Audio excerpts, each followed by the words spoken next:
दिया संबंधा गेले ते तुले गोटे गोटे आज करून तुम्हा नमस्करणे किया।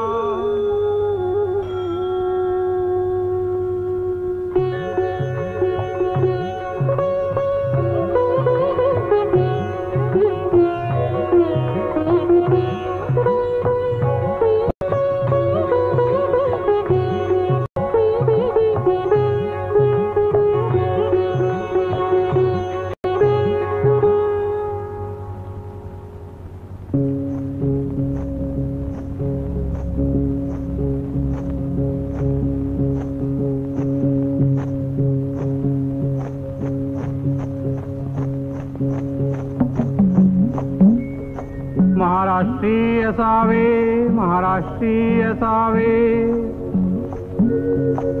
असा आदेश भगवान श्री चक्रधर स्वामींनी आपल्या शिष्यांना या महाराष्ट्र भूमीत दिला। त्र्यंबकेश्वर नाशिक ही तर पवित्र भूमी आहे। या भूमीतील डोंगर, नद्या, कुंड रामप्रभूंच्या पदस्पर्शानं पवित्र झाले आहेत।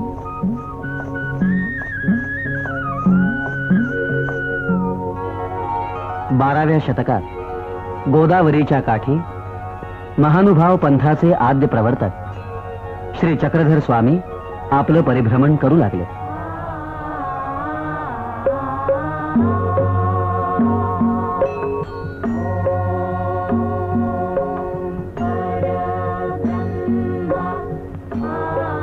स्वामी श्री चक्रधर हे पूर्वाश्रमीचे हरिपाल देव, द्वारावतीचे योगीराज श्री चांगदेव राऊळ यांनी हरिपाल देवाच्या मृत शरीरात योग सामर्थ्याने प्रवेश केला।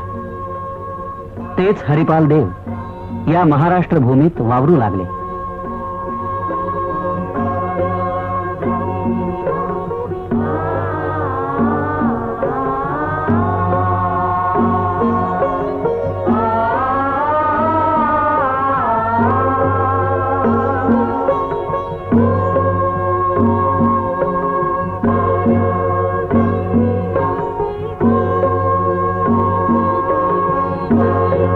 कृष्णो वंदे जगद्गुरुं। विदर्भातील रिद्धपूर या गावी सिद्धपुरुष श्री भगवान गोविंद प्रभूंचं त्यांना दर्शन घडलं।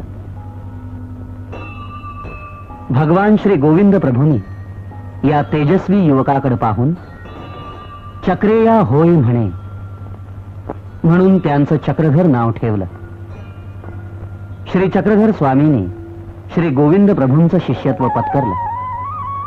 गोविंद प्रभूंचं उपास्य दैवत श्रीकृष्ण हेच महानुभाव पंथाचं उपास्य दैवत झालं। भगवान श्रीकृष्ण हे आबाल वृद्धांचं लाडकं दैवत। गाई वासरण गोपाल यात रमणारा खोडकर बालकृष्ण हा प्रत्येकाला आपलासा वाटतो।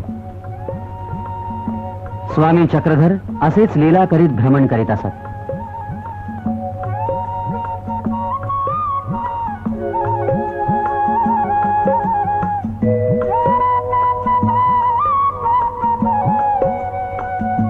अंतरी अपार कण, बाहेरी बालसुलभ दर्शन असा हा सिद्ध ज्ञानी महानुभाव लोकांचं आराध्य दैवत झाला। पडल्याची शुश्रूषा कीजे, जो रंजल्या गांजल्यांची सेवा करतो, करुणेनं त्यांना आपलंस करतो, तोच अवतार। देव दगडाची खोळ घेऊन बसत नाही। चक्रधर, ज्ञानदेव, एकनाथ अशा मानवी रूपानं परमेश्वर संचार करतो। स्वामींनी अनाथ दुबळ्यांना जवळ केलं, भेदभाव पाळले नाही। मानव धर्म सामान्य माणसाच्या आवाक्यात येईल अशा पद्धतीनं आचरण केलं। स्त्री ठाई आदिशक्ती, तिची उपेक्षा थांबवलीच पाहिजे। स्वामींनी स्त्रियांना आपल्या पंथात सामावून घेतलं। श्रद्धा, भक्ती, मुक्तीचं द्वार त्यांच्यासाठी खुलं केलं। सांगा तुमचे काही जीव, मग याच्या काही जीवलिया, तुमचे अणुदेव राखिता, आणि आते काही अनुदेव राखिता ऐसे येत काही असे मागा गार्गे मैत्री स्त्रिया झालिया नसती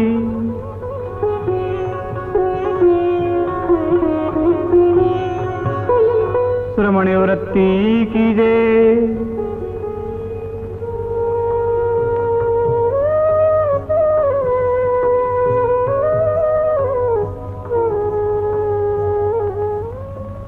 महानुभावांचे निमेळे लाही जती आनंदाचे सोने केळे मग मनोरथ वेलीची फळे हाते तोडी जती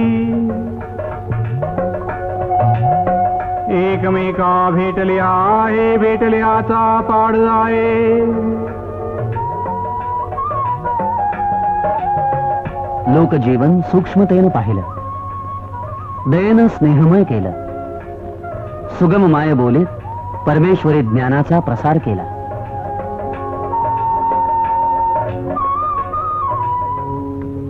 वेद, उपनिषद, भगवद्गीता यातील गहन तत्वज्ञान बहुजनांसाठी सांगत आणि आचरत ते महाराष्ट्राच्या कानाकोपऱ्यातून हिंडत होते.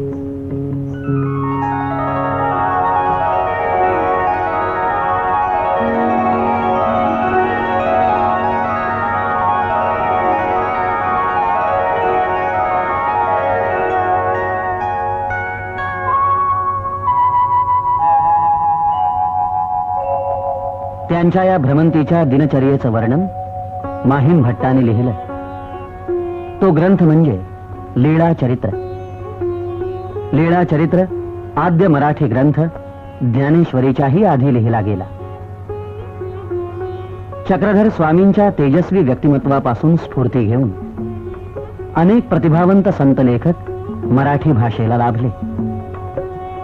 स्वामीजींची शिष्या महदंबा, महाकवी नरेंद्र, पंडित केशवबास, भास्कर भट्ट बोरीकर इत्यादी महानुभाव पंथाच्या लेखकांनी अनेक मौलिक साहित्याची निर्मिती केली आहे. मराठी सारस्वताचं दालन महानुभाव पंथांनी संपन्न केलं.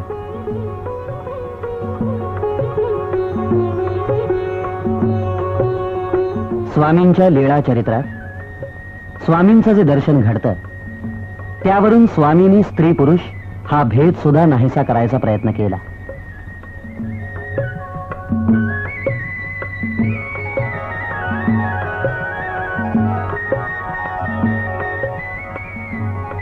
त्यांच्या दृष्टीनं सगळेच त्या चैतन्यमय ईश्वराचे होते. त्यांच्या या लोकविलक्षण वर्तणुकीमुळे त्यांच्या संबंधी तत्कालीन राज्यकर्त्यांच्या मनात सुद्धा विकल्प आले. प्रसंगी स्वामींना शारीरिक क्लेश सहन करावे लागले.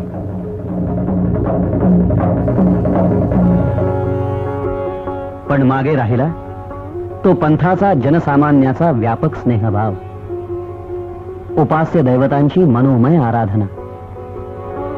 हे देखले तैसे आठवीजे येथ नमस्कार कीजे.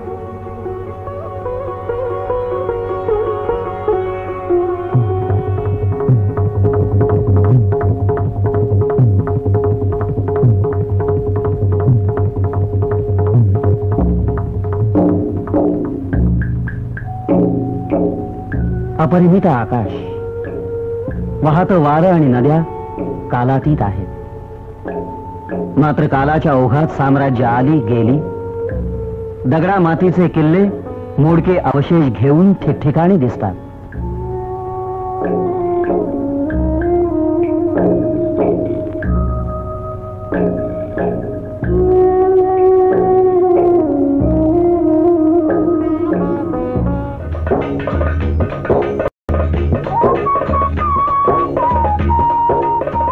पण महानुभाव पंथाचं चैतन्य त्यांच्या उरल्या सुरल्या भग्न अवशेषात अजूनही तळपत आहे.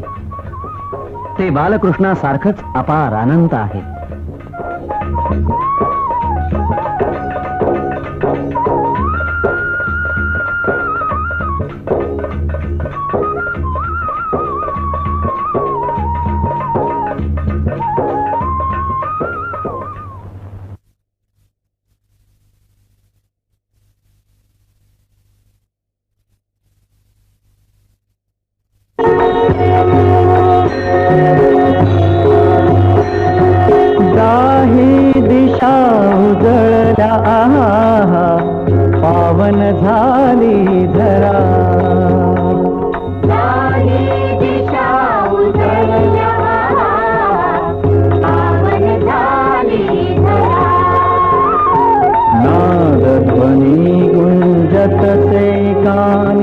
जय जय चक्रधरा, जय जय चक्रधरा,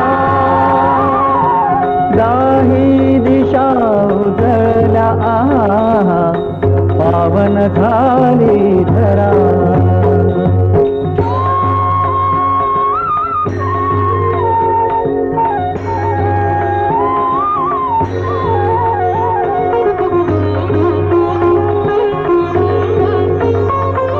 कुठे फडकते निशाण अंबरी गर्जत संदेशा.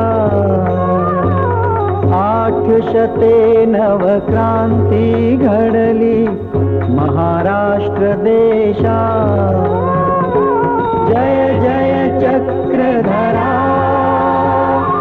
जय जय चक्रधरा, दाही दिशा उजळल्या पावन झाली धरा.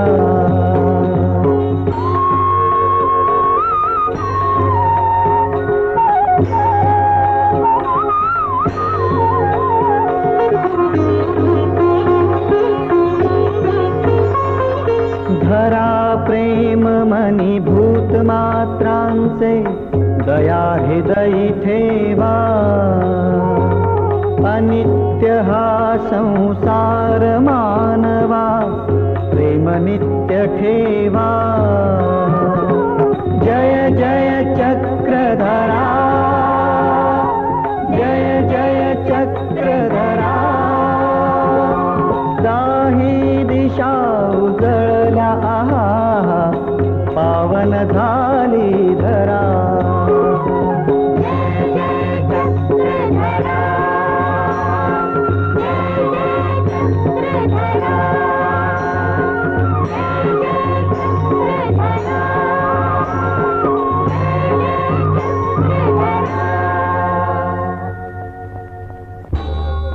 श्री चक्रधर स्वामींनीच आपल्या अनुयायांना सांगितलं, खोट्या देवता, मोठं कर्मकांड, भ्रामक समजुती यावर विश्वास ठेवू नका.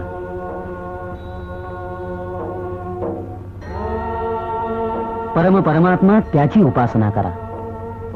चैतन्याचा स्पर्श दैवी आभा होऊन अमर होतो.